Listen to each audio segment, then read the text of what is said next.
was like, well, it's just this band, Blackberry Smoke. No big deal. I was like, oh, really?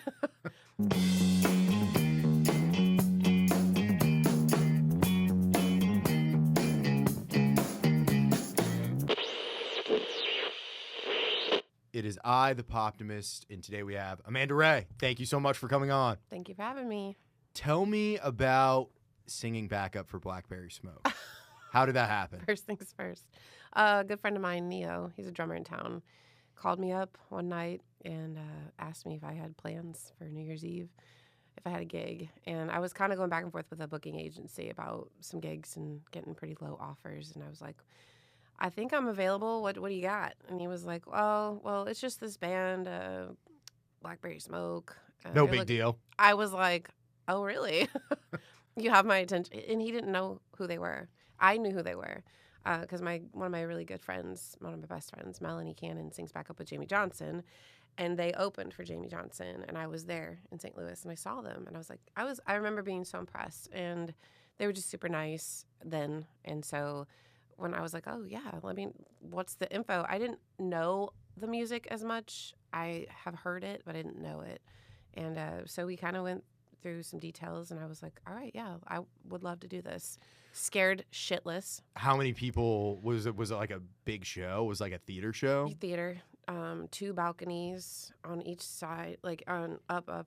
So like a lot. It was in ATL? Yeah, it was actually in Athens. Their Athens. home. Oh, their hometown, okay. a So it was like a show. hometown show. And there were 2,100, I think 2,100-ish people there. And it was just, it was great. It was too fast. I wish I could go back and do it again. What was the process like as far as getting yourself ready for something like that?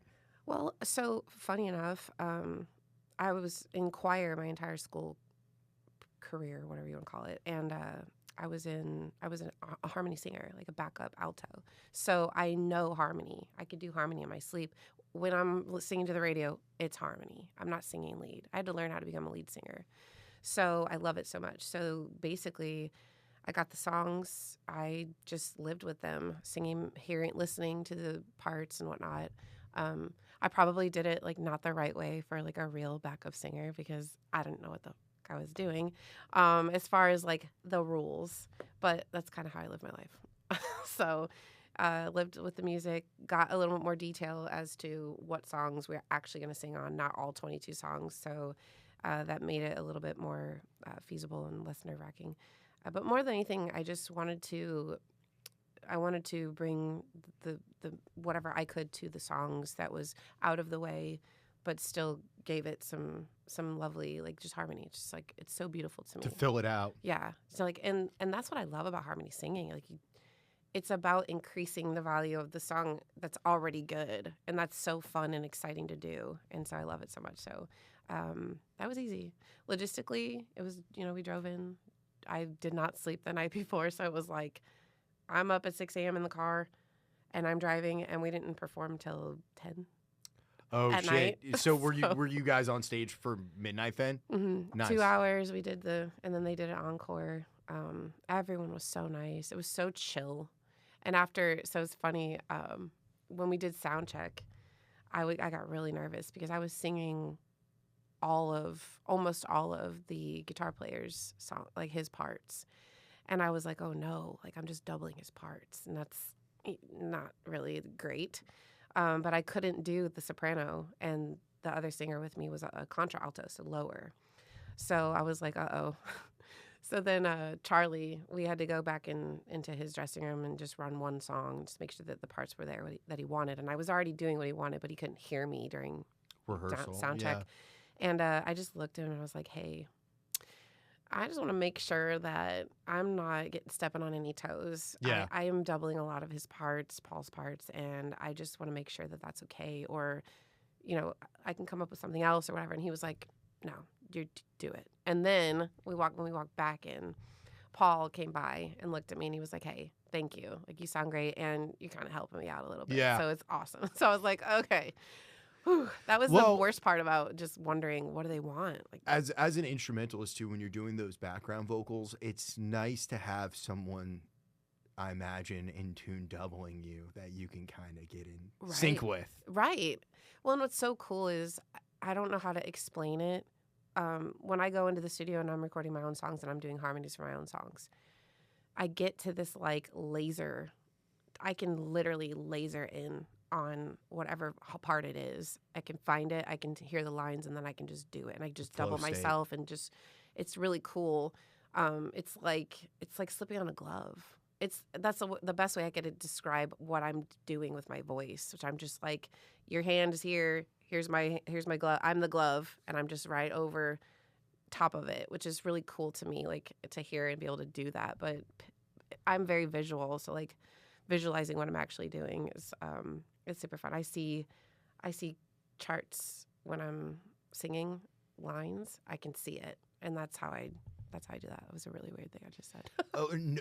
So you said you had a background in choir, right? Mhm. So that makes a little bit of sense. Yeah, I can see Yeah. but I can't read music. How funny is that? Really? No. If I need the note, but once I see the note, I can do the whole thing. Yeah. But that's the way I don't know. It's just a weird thing. I'm a kinesthetic learner, so I have to learn by doing. So that's how you could tell me all day long. You could teach me, and I'd be like, okay, show me, and then I can do it. So, learning how to, it's so funny because harmony singing is, I think, underrated. It was for me. I always thought, like, man, I want to be a soprano. I want to sing the high parts in the lead. But now,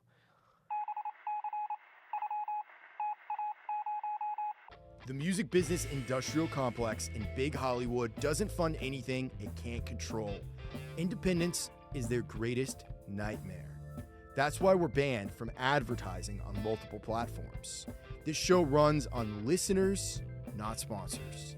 If you've ever sent anything, you've already paid for future episodes. Venmo below. Bring back danger. knowing that I can do that is it's like so cool. It's like, yeah, I could do that for anyone. It's neat. I want to do more of that, actually, now that I've done it.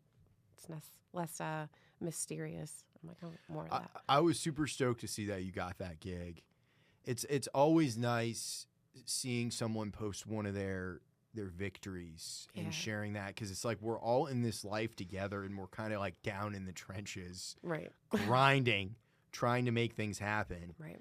So it's like seeing that always inspires me to be like, someone got to win. It was really cool. And what's funny, a friend of mine was he was at the show and he didn't know that I was the person on the stage, which is hilarious. That's he was like, hilarious. he's like the girl in the bustier the whole night. And I was like, he was like watching me the whole night, but he didn't see me until he came backstage. He came into like, oh shit, meet and greet, and we locked eyes, and I was like, Clay, whatever. And he was just like, why did you get this? And he's just like in his brain, it wasn't equating. He's like, there are so many people in Nashville that are not qualified, but more qualified probably. Sure. Have been doing this longer, have a reputation, like all the things. Why did you get the call? And I was like, I don't know, but it just because I'm friends with Neo, and Neo respects me and appreciates me. And also, it was 10 days before New Year's Eve, so not everybody was free. A lot of people had. I'm fine with that. I could take, Well, that is an important thing you just said, though. I think the ability to be able to be in a position to say yes, because it's like you can get offered shit all day long, but if you're not free and you have your own gig, or you have to find a sub for your gig, or because it can turn into a logistical nightmare, but it's always nice when something does come around. Well, like it's that. funny too, also because it was on a Wednesday, and that's my night at Alley Taps. And what happened 3 months earlier, I had texted the booker and was like, "Hey, what are we doing New Year's Eve?" Like, and he was like, "Oh, you can have the night off," which you never want to hear on New Year's Eve as a musician. It's a big money night, right? Like as a musician, like we don't need you. Oh, but everything happened the way it was supposed to because I was free, and I was either going to make a good amount of money or not play at all. And I was just going to enjoy New Year's Eve. How many New Year's Eves have I sang rather than enjoying myself? So I got to do both. It was really neat, really cool. That's super exciting. What's the deal with your airport gigs? Tell me a little bit about those. Is it Tootsie's at the airport? It's Acme. Acme at the airport. Okay. I already played Acme Feed and Seed downtown. Yeah. So it was kind of like a cohesive, you should be doing this thing. It was a friend who was bartending there. She got us the gig. It's a very interesting gig. We like to say that we are the ambassadors of Nashville. I could totally fly see that. in, they hear this, these people performing, or they're waiting to leave. So it's like we send people off, we bring people in. But it's so funny because how to work that crowd is completely different than any other crowd. And so I had to get my bearings, because it's not my normal. I'm pretty goofy, silly, funny. I can generally break down the wall between me and the crowd, which I'm really good at. But at the airport, some people don't. They're not there for that. Yeah. They're not expecting it. They're not there for that. Well, it's like downtown when someone is coming to Nashville and going out, they're expecting to see live music. Yeah. It's part of the experience. So we've gotten a barrage, or say, an array, I should say, of people that really are so delighted, and then people that are like, you're too loud, or it's like, whatever. It's 10 a.m. Right. Well, it's only ever 1 to 4 or 5, whatever. But it's actually really cool because Acme is placed right where the atrium, the big atrium, so right through security. Yeah. So people are in line in security, listening to me. Yeah. They can hear me.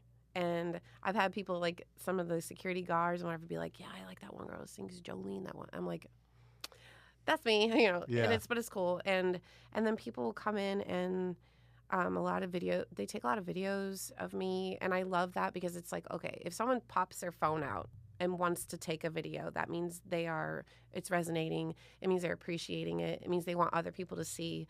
So for me, I take that as okay.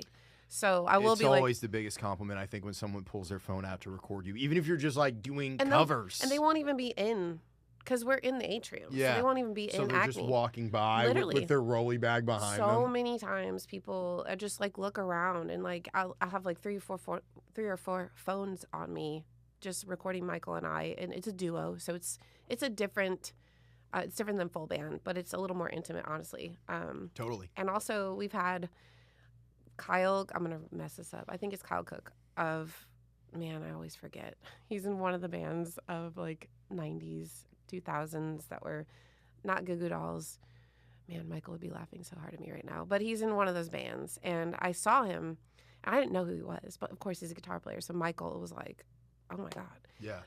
But I saw him like way down, sitting down, and then about 3 minutes later, 4 and 5, he gets up and he comes and he sits closer.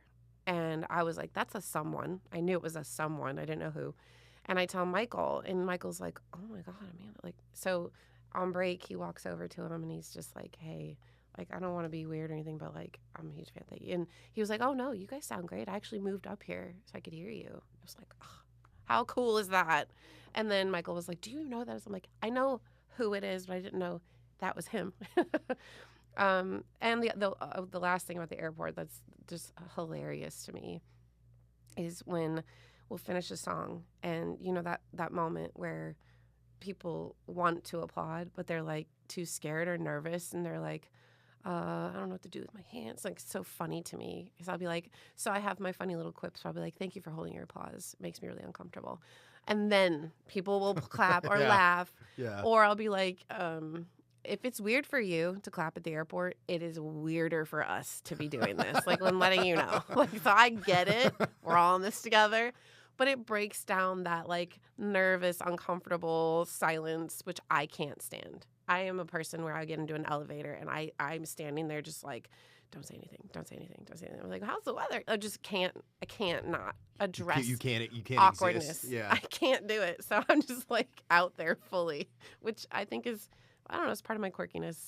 Probably why it works, because it's just like I just have to be real at all times. What has been your experience playing downtown?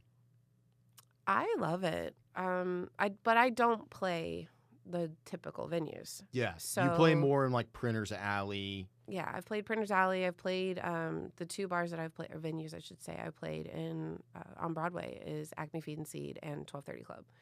Those are the two that actually are less centered on pop country, or any type of 80s, that stuff that everyone has to do. Well, just to give context for a little bit of, for the listeners, it's like a lot of times when you're going like down on Broadway, you're hearing a lot of 80s, 90s rock and a little bit of country. Yeah. A little bit of country. A little. Isn't that funny? Yeah. Unless you go to somewhere like Roberts. Which those are the places that I go. Yeah, the places that are straight country. But there's also another scene even down on Broadway where it's still tourism based, but it's a place like Acme Feed and Seed where you can go and you can do a song like Electric Feel by MGMT. Which I love that song. Yeah. Yeah. Which that wouldn't be a normal Broadway band song. No. And I think there is a little bit like down there. And I don't know if it's the bars or the musicians that are really. I think it's the bars. Yeah. I think it's the people that are booking that are like, these are the songs. This The is what 60 everyone wants to songs. hear. And not only that, then, on like Nashville musicians page, all the things on Facebook, it's like what this week, what this month is being requested. So it is a lot of patron that too. Yeah. It's not, I would say people want to hear what they like. And so they'll come in and they'll be requesting, and inevitably it's going to get around that this week, this song is the one everyone wants to know. And Like some new and these Morgan musicians Wallen are like, song. okay, what are the details? I'm learning that song. We got it. So that they're ready to go because it's so tip-based. A lot of their money is coming from being able to play whatever that song is this week that people are wanting to hear this month, whatever it is. I am not an artist that has to do that, and I'm grateful. Sometimes I wish I did more of that because I'm able to, and I know like a lot of music, but I kind of take pride in the fact that we've procured a set list that I think hits a lot of those. It's a wide variety. Not only that, it's songs that people love that they forgot about. Yes. Like I Love You Always Forever. Yeah. Everyone loves that song, but they forget because it was a one-off. She was not like, she didn't follow it up with an amazing hit after that. It was like, this is the song and that's it. Well, I love that you guys are doing Still Haven't Found What I'm Looking For. Yes. I'm mad that I haven't done that earlier than now. It took Yeah. me 7 years. That song, it moves people.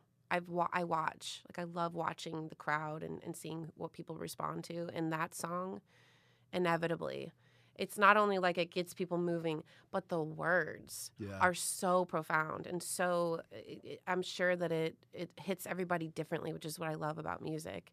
But even for me, when I'm singing it, I'm going, oh, what a beautiful release and healing thing that's happening right now for everybody. And it's just gorgeous. Like, that's why U2 is U2. What the hell? I want to write a song like that. And another thing, can you explain kind of like what the difference in feeling and in music is from like Printer's Alley from Lower Broad? Printer's Alley is way more relaxed. I would say it's like off Broadway. Like we're over here kind of. I don't want to say outcast because I think Printer's Alley is cooler than Broadway. Sorry, but only because people have to either be told where to go, how to find it, because it's not something that's like, oh, it's right off of Broadway. You have to go down to Second, up and over and into the alley. Yeah. So people have to be seeking out something other than Broadway, which is really cool. That's something. And there are people that do. And I don't take that for granted because that's the only people that are walking by, really, or people that are looking for food that's a little higher end. Yeah. In a place where it's walking comfortable. There you can find jazz, you can find blues, you can find like 90s emo punk at Snitch. You can do karaoke at Miss Kelly's. You can go to Alley Taps and get a variety of music. And that's what I love about it is we're not constrained to what everyone is expecting down on Broadway. And I would say, too, it seems to be like music lovers will come in and stay. music lovers are coming and they want to hear the music, not just what they've heard a million times from 8 different bands downtown. Yeah, Jesse's Girl again. Yeah, Yeah. not that there's anything wrong with that song. No. I love that song. It is Jesse's Girl for a reason. Yeah. Like, people love, and I think that's something that sometimes musicians can get wrong, where they're like, well, I don't want to play what everyone else is playing.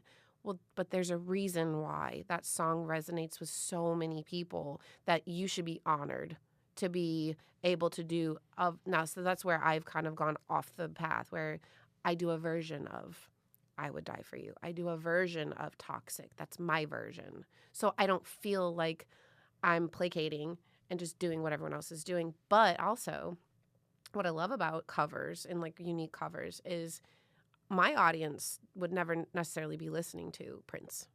So now here's a Prince song that you didn't even know you liked that now you love. And it continues the music, which is the whole point of music, I think, is just for it to live on past us. Well, and I mean, in a lot of ways, I feel like what you're talking about is really the story of Nashville. It's because like Nashville, I've been here for 10 years, and it's interesting to kind of take a step back and look at like when I moved here.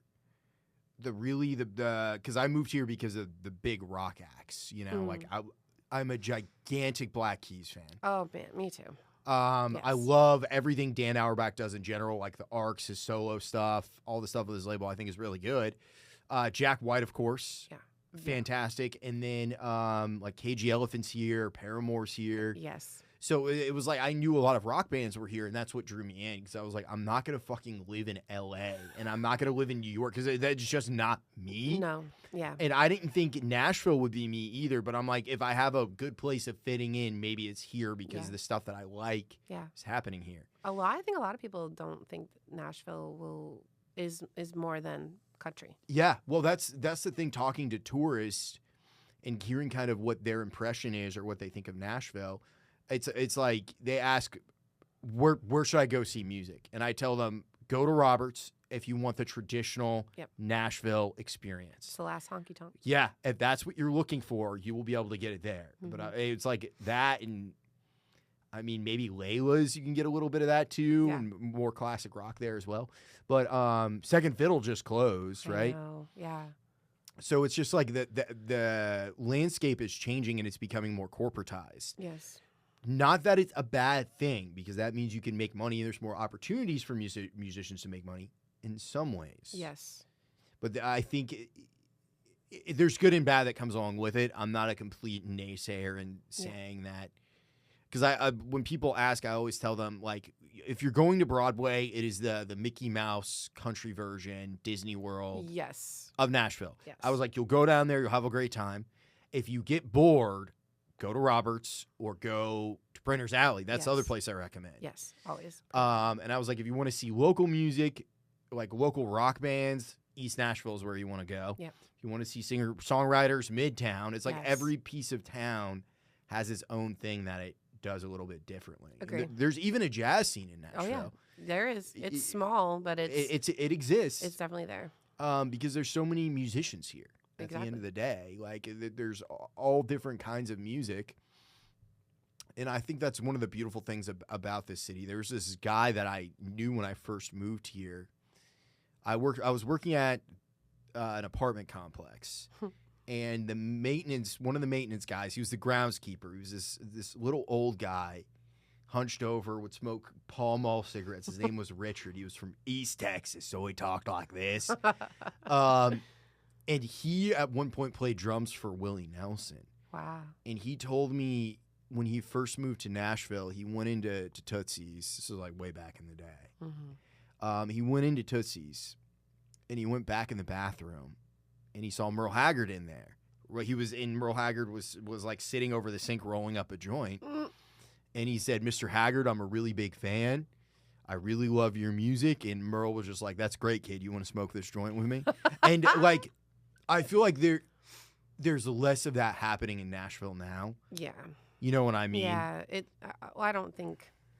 And I will say, I've seen celebrities like kind of around. It does seem to be comfortable, especially at Roberts, I'd say still. But it's definitely more. I don't know how you would call it. It's not industry it is industry, but it's not like it's that. But it's more so people.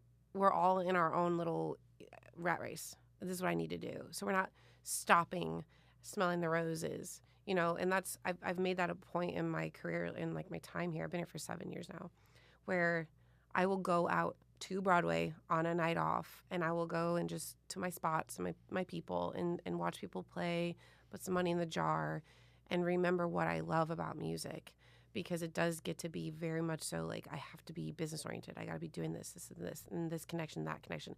And I feel like what's lost is genuine, like just genuine connection, genuine love, and like love of what you're doing, love of other people and what they're doing, how amazing other artists are in the city. That like they're world-class musicians here just playing on Broadway. Well, anybody who's like a hater of everybody, the kind of musician, and I've found this more often, I feel like, with like the male diva rock dudes. They want to, like, there's a certain kind of diva rock dude that doesn't listen to music like past like 1980. Yeah. Because they see themselves as the savior that's going to bring rock and roll back to the masses. And anything after 1980 is not good. Right. They're a continuation of the exact kind of person that I'm talking about. Oh, yeah, and they always let it. It's like it's Halloween every fucking day for them they when they wear walk into a room. And it's like, and they're just haters of everybody. They're fucking ego driven. I hate that shit. I don't fuck with it at all. Well, ego, as much as it definitely, you have to have confidence in what you're doing to make it here. If you doubt yourself or don't have that type of confidence and portray that, you just might as well leave, because it's people see it and feel it, and then they won't believe in you. But there is that come on, we're all humans. We're all doing the same thing. I have respect for you. I appreciate what you're doing. I don't have it might not be my bag, but you could return that too, and not be like so full of yourself. Just don't be a douche. Yeah, like you find a lot of that around. Yeah, well, it's like those people typically have a reputation too, and no one. It's like typically they are more often than not people that are pretty talented. Yes, that typically goes hand in hand. Yeah, and it's like I've found most frequently that it is a male lead singer or male lead guitarist syndrome. Like, I've always played in mixed bands, and I've always found it really easy to work with women. Like way easier than working with men. Yeah, because there's not that element of ego where they're just like, I'm like, do you want me to do this? And most of the time when I'm working with a woman, she's like, yeah, that sounds good. Yeah. It's very rare that I get a specific no. It's like, that sounds good. Do that. It's so funny because for the first 6 years I was here, I had one band the whole time. It's like a Maybe marriage, some dude. subs, but really it was me and these guys. And we put together a lot of really cool, a lot of the cool covers that I do. A lot of those guys, like, heart and soul is in those pieces, and I am so appreciative. But I never really had to like lead. I was always kind of just like, okay, they got me. I don't have to lead it. Well, over the last year, that band disbanded, and I had to rebuild, and I kind of rebuild myself a little bit, and also learn how to lead and how to say what I want without.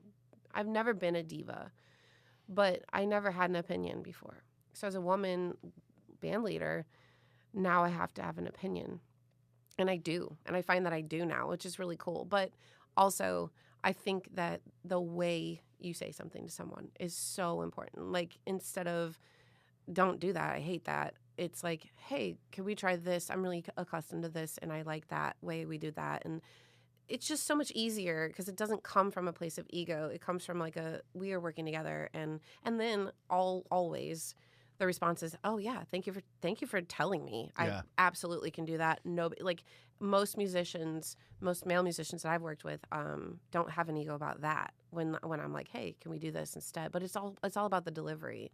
And also, I've finally gotten to work with a female drummer. Her name is Heather Thomas. She's amazing. She sings with me. For 6 years, I never had backup. It was just me. Now I have like everybody on my stage sings.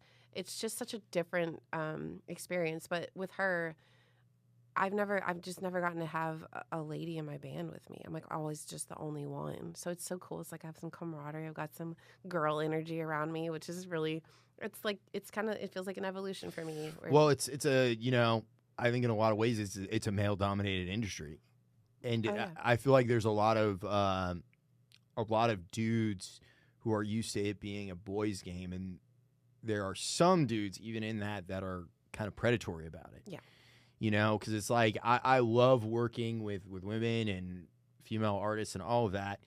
But it's like in the beginning, I've learned like I have to have a very specific approach so they know I'm not trying to fuck them. Yes. Because I feel like a lot of times it's like I've heard it from so many of my friends that are women that just say like, oh yeah, this dude, he invited me to come over and play, and then I get there, and then he's like putting the moves on me, you know? Well, you know, I do think it's a maturity thing, plus also just time spent here. I work with guys that are always very respectful, and I've never felt that. And not only that, there's even like an aspect of protecting me. Yeah. Which I didn't get to feel that with my other band. I kind of always felt like I'm out here. But the funny thing is I don't feed that energy. I don't care. I don't assume anybody wants to fuck me, which is hilarious because I'm like, why are all these people on my Facebook wanting to, you know, liking me, following me, wanting to see my feet? Weird. But now it's like, oh. And my guitar player is always like, Amanda, everyone wants to. And I'm like, oh, stop. No, I'm very humble because I don't have that. I grew up overweight. Like for a long time, I was very heavy. And so I had to be funny to be redeemable as a human, which is so depressing to think about, but I don't care. I don't look back. So that's why I'm like this mixture of like hot girl, but like fat girl personality, because it's truly who I am. That's exactly where I come from. Yeah. So when I'm like, what, me?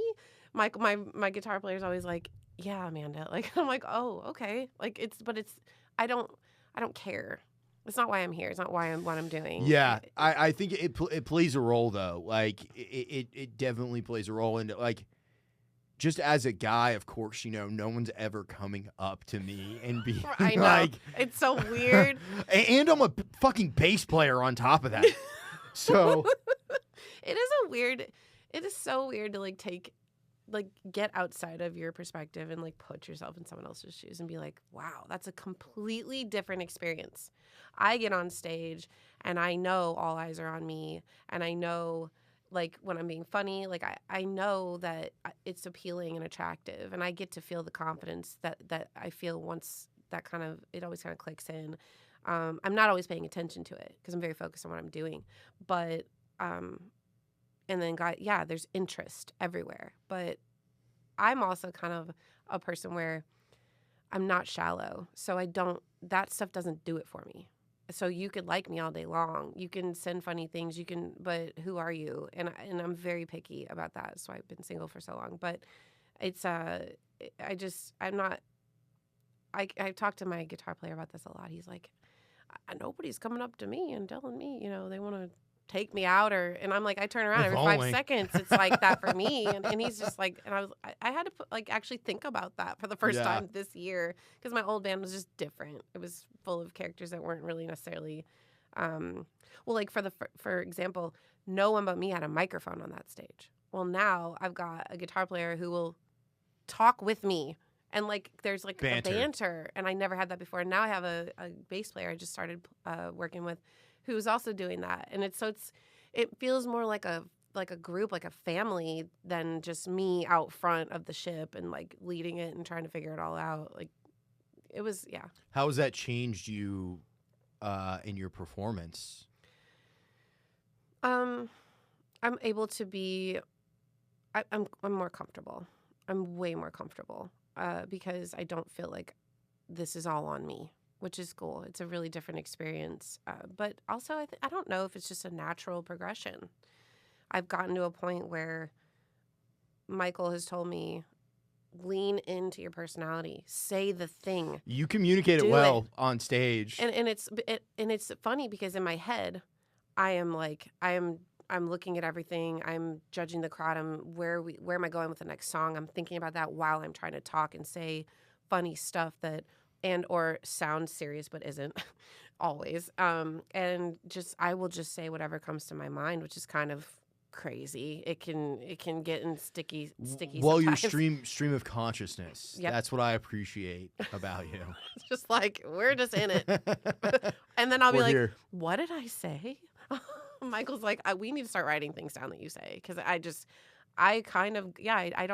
don't remember every single detail of what I did or said because I'm just in it. I'm in flow. Like we're just making sure people are entertained, more than anything. Has anybody famous come on stage or come to any of your shows downtown? Like, has anybody sat in or? I have not. So I played at the 1230 Club, and a couple times Colby Clay was out, which was really cool. She danced to my version of Toxic. She bubbly, right? Bubbly. Yeah. And let's see, Chris Kirkpatrick. But they were all eating and just enjoying them, their stuff. And I don't. And number one rule of Nashville: don't germ. Yeah. So I never went up and was like. I did get a picture with Colby because she was cool. She was dancing. It was just she was into fun. it. She was into it. Well, talk a little bit about the unspoken rules of Nashville. Don't germ. Do not germ. What is that? Germing is when someone of a certain echelon, higher than yourself, probably fame, whatever notoriety, is out and about, and to germ would be to go up to them and bug them. Like, don't bother people. Like, they're just living. They don't want that. This is not the time for that. And also, it puts you in a lower position, which is where I might have a little bit of an ego about that. Yeah. Like, you know what? I'm pretty fucking cool too.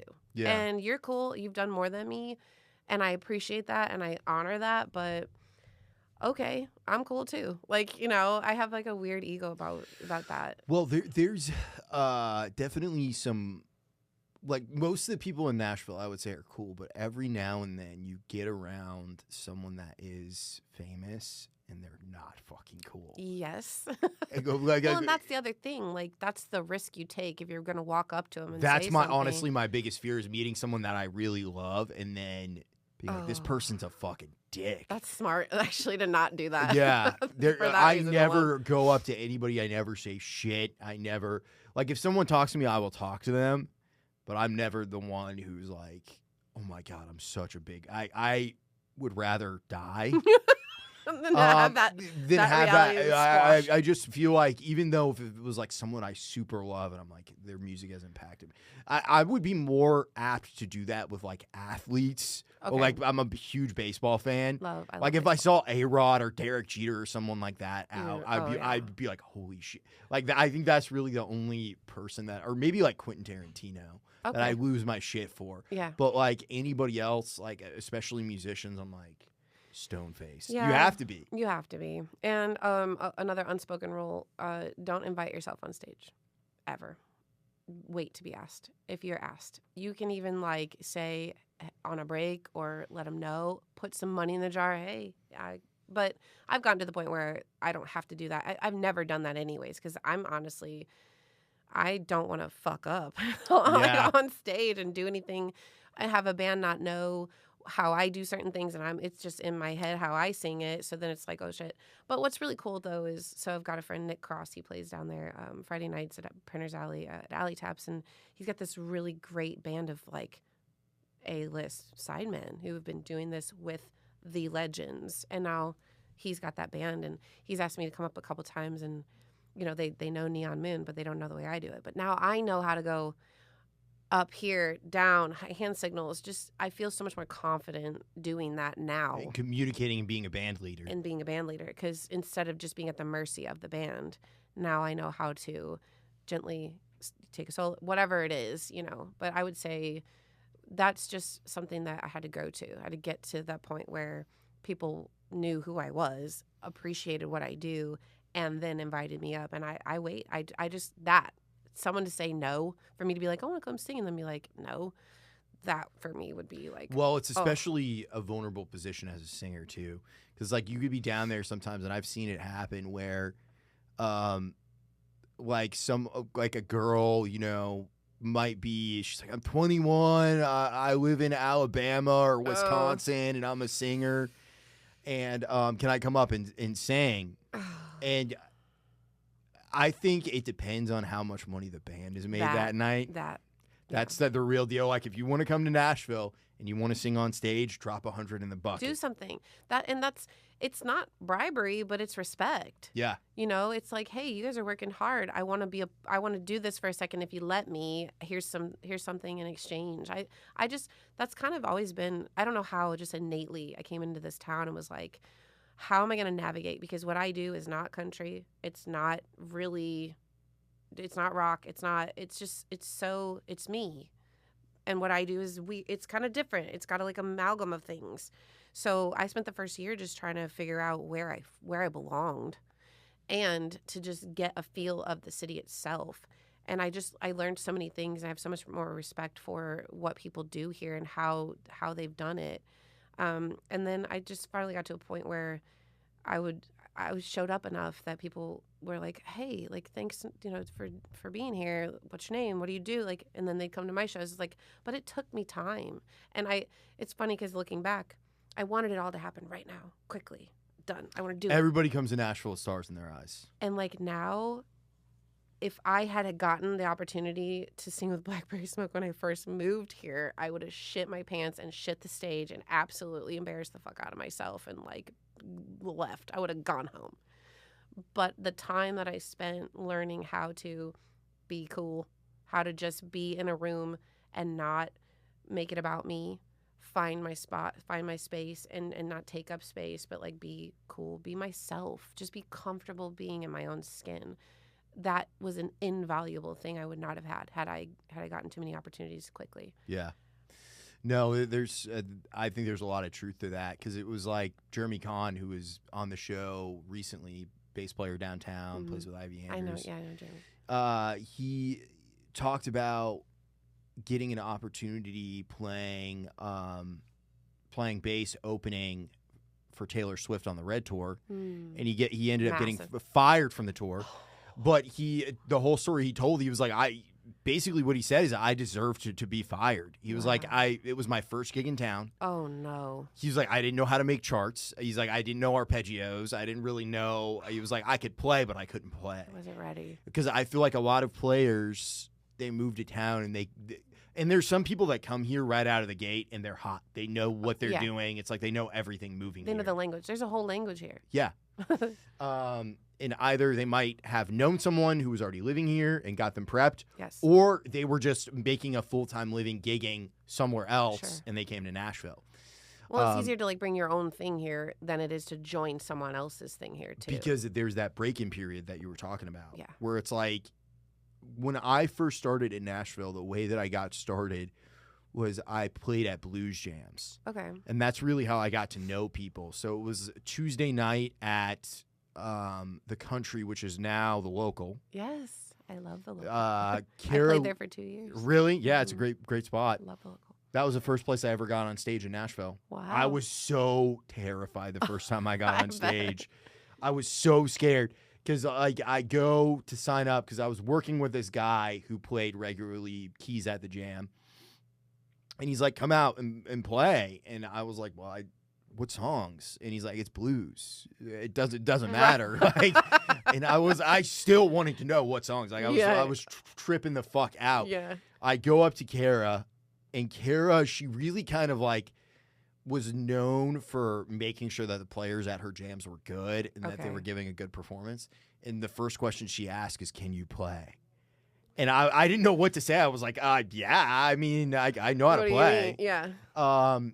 So I went and did that and started playing Papa Turney's. Have you ever been to Papa Turney's before? Oh, my God, the barbecue. I got to go back. I live out that way. Yeah. I got to go back there. Papa Turney's is incredible. Shit. So good. The food is amazing. The music is amazing. So, like, the house band on Wednesday nights, 3 Bean Soup. Yes. like Terry Goose Downing and the drummer. What's the drummer's name? It'll come to me. Just escapes me. But they were really nice to me when I first moved here. And there were so many times where I ate shit at Pop Attorneys. And, like, I was but better there than, like, somewhere else, like Taylor Swift Red Tour. Like, yeah. like, I was blowing fucking bass notes and you know when the bass player fucks up. oh, yeah. You Like can't miss it. Yeah, it's like guitar players can fake it a little bit as long as it's not like Sweet Child of Mine. You have to know the licks and shit. Right. But even then, you can kind of fake your way. Bass players can't fake it. No. And the drummer has to play. They don't even necessarily have to play in time. They have to play a feel. Yes, They have to play in time. But right. You get what I'm saying. Yeah. It's But I remember this one time I went up because it's like the Pop Attorneys crowd. It's a mix of like people who are old pros who have been doing it forever, and then people who have like moved to Nashville and retired and wanted to be a musician. right. And it's very chill. Yes. But there are also these people at blues jams in Nashville that are fucking Nazis and they're dicks about it. And they'll call songs. Like I remember this one time I got on stage and this guy, he called the fucking, who is the singer for that does Feeling All Right? Joe Cocker. Okay. He called a Joe Cocker version of the Box Top song, Lonely Days Are Gone. The Letter. Yeah. They're like, we're doing the Joe Cocker version. It has a bunch of hits and like a descending. I'm like, no. I don't fucking know Dude, this is a jam. Why would you do that? But I was good enough to be able to hack it. But there's still some fucking dicks. They're old blues dicks. Old white guy blues dicks who get mad and they're like, that's not the way they did it on the record. I was like, well, I didn't blow a fucking chain, so I didn't hear a problem. This is a blues jam, dude. Yeah. Get the fuck over it. It's a jam. Yeah. Like, it's not your gig. If it was a gig, I would understand if I was you would have been prepped for a gig. Yeah, if I would have been hired for it, but it was like, oh, you don't intuitively know this random obscure version of this one song that was a hit 60 years ago. It's like, I know the song. Yeah. I don't know the fucking changes. Like, shout changes at me. Yeah, like, I'm I was good gonna say, enough it's almost like they wanted you to fail. Yeah. Because you can do things to let someone know here, the spot right here, or whatever it is. But if they're not doing that, then they just wanted you to do shit. Yeah, but I ended up fucking killing it anyways. But there was another time that and these guys were very nice. They were very sweet. I didn't even hold it against them. These guys weren't old blues dicks. These were just dudes that always played with each other. And it was like a very relaxed thing that they were doing. They called some random Bonnie Raitt song that was a cover of a Randy Newman song that was long and slow and had a ton of changes. No. And they didn't have the musical know-how to don't call a song like that. Sure. And I fucking died on stage. Oh, no. I was like, I don't know what any of the changes are to this. Because it was like weird jazz blues changes. You know, it was going like a half step and shit like that. Yeah. And going to like a six randomly and it's like shit that you wouldn't typically call. Right. You know, you can, when you're out at a blues jam, you can call, even if it's a song you don't know, that's a 1-4-5, or maybe there's like has a little lick, but you can pick it up after the first time through and get a feel for it.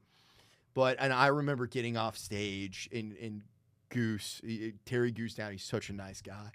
He was like, good job, Taylor. And I was was dying you inside. just like wanted to go home and cry. Yeah. But there's no way to really, well, that's why I won't get on stage. I would not, for the first 2 years, probably get on stage at Rudy's at a jazz jam and sing. Because one, I didn't know enough of the jazz standards by heart to not fuck up the lyrics, one. Two, so I would be calling like Summertime, which, the eye rolling, you can hear it in the room because they're like, oh, that's not what they want to do. It's like doing like I Feel Good at a blues jam. Yeah. Well, and also like my fucking worst nightmare would be them telling me to scat or some shit. I'm like, I'm gonna scat on this stage right here on the I'm gonna take a shit because I would never ever. But I finally got to a point after playing.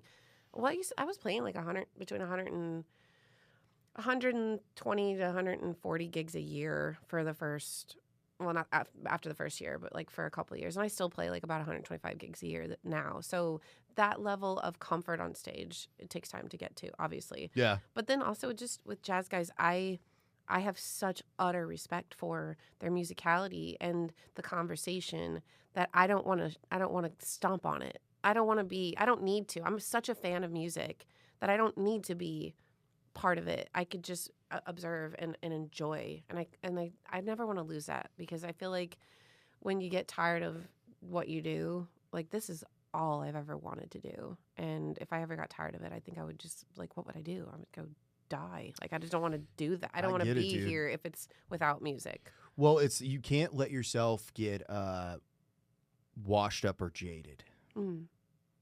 Because I feel like if you get jaded, it's hard to come back from that. Yeah, I've never gotten jaded. Not to this day. I don't think I ever will, because again, I have this like childlike appreciation for music. I just love singing, so I don't think that'll ever change. And the business aspect of the industry excites me, because I have a business mind. I'm kind of one of those rare half creative, half business people. So as much as I want to create and write and be in that world, I also want to steer the business aspect of it, and be kind of at the helm. Like, this is my baby. I want to be the person responsible for, so I can say I did this. Now, with a lot of help, a lot of people that truly just believe in me at this point, which I'm very grateful for. But it's I think it's rare to have both sides as an artist. It is, and it's like we were kind of talking before we got started. Is, my jobs were always sales jobs, and if you don't sell, you get fired. Yeah, they don't give a fuck. No. Like they'll if you're having trouble, they'll try to help you, but once it's like he's still not doing it and he's still not getting it, they'll just you're out. You're done. You're done. Yeah. Go find.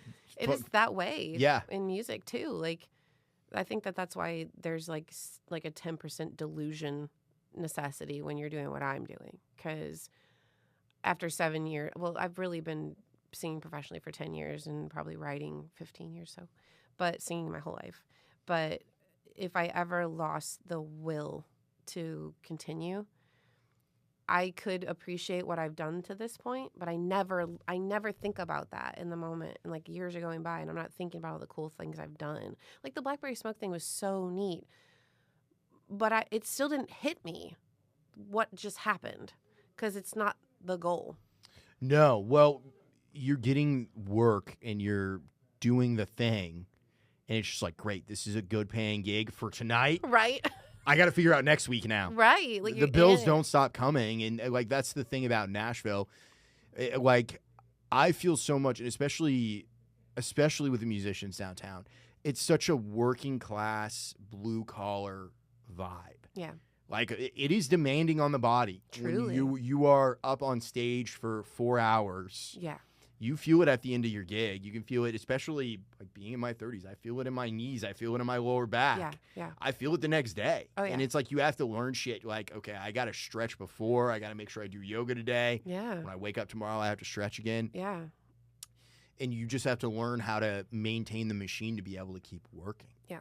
It is athletic. I mean, and I think that's part of people don't realize.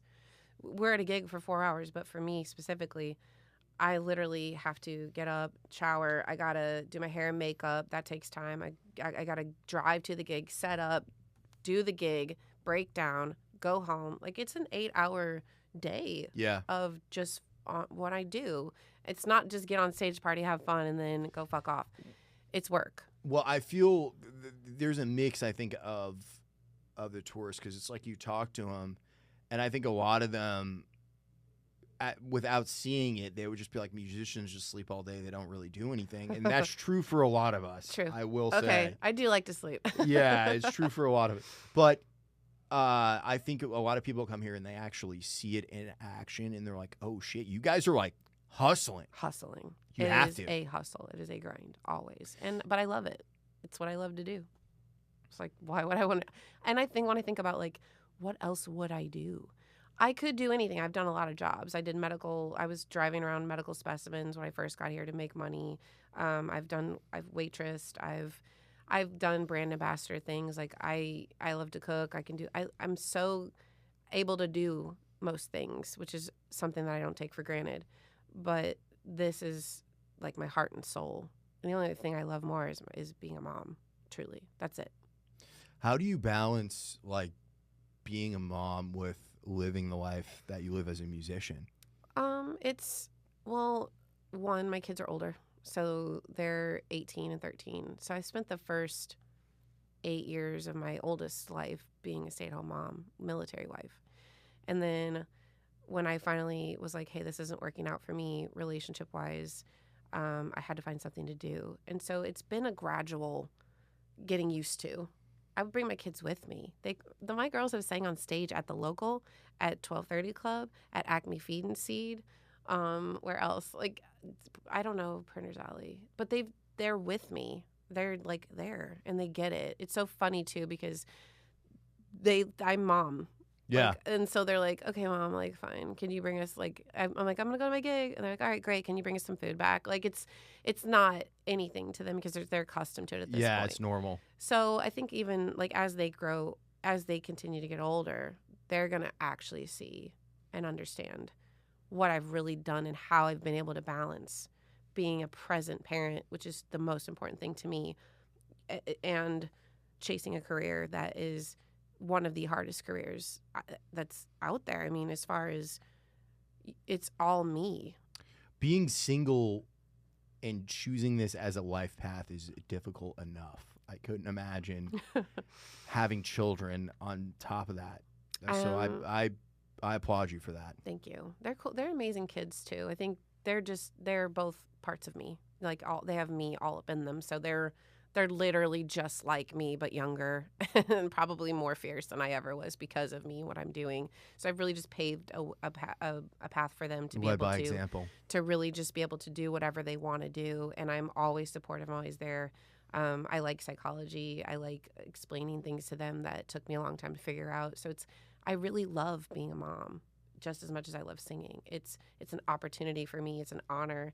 And it's really cool to see things click where I wish someone had done that or said that to me. I wish someone had explained things to me that I'm now telling my kids about and giving them a leg up on just like how it works and how to like be easy on yourself. Like there's so many things about being a kid and growing up, so much pressure that we put on ourselves. It's unnecessary. And then division between, your parent is your parent. They're your authority. Well, I am that, but I'm also on their team. And I'm like, hey, these are the things I fucked up. Don't do that. But if you do, I'm going to be right here. And it doesn't matter. Like, I got you. And sometimes you have to let them make their own mistakes, too. That's the hardest part about parenting. Yeah. Because I was really lucky. My dad is incredible. Like, he's always very supportive of me playing music. He told me when I was, like, 14 years old, he's like, just figure out how to get paid for it. Like, you can do whatever you want. If you want to do it, do it. Yes. But don't half-ass it, Like, if you're going to do it, do it. And, like, my dad, he lives in Nashville. That's so lucky. I wish my parents were. I'm very fortunate, in that way. So he gets to, like, if I told my dad every single gig I played, he would be there. Wow. So I have to, I tell him when I'm playing a gig, but I have to tell him prerequisite, like, hey, don't worry about this one. This one's not like an important one. So much. Wow. So, but I'm very lucky in that way. But I was also lucky because young, I got to, like, I had great musical mentors that were adults. Yeah. That were making their full-time living off of doing music in Maine, which is rare. Wow. So he got to see That's possible. That it's possible, and that they were taking me under their wing. Because it was like my first job when I was 15 was working at a recording studio.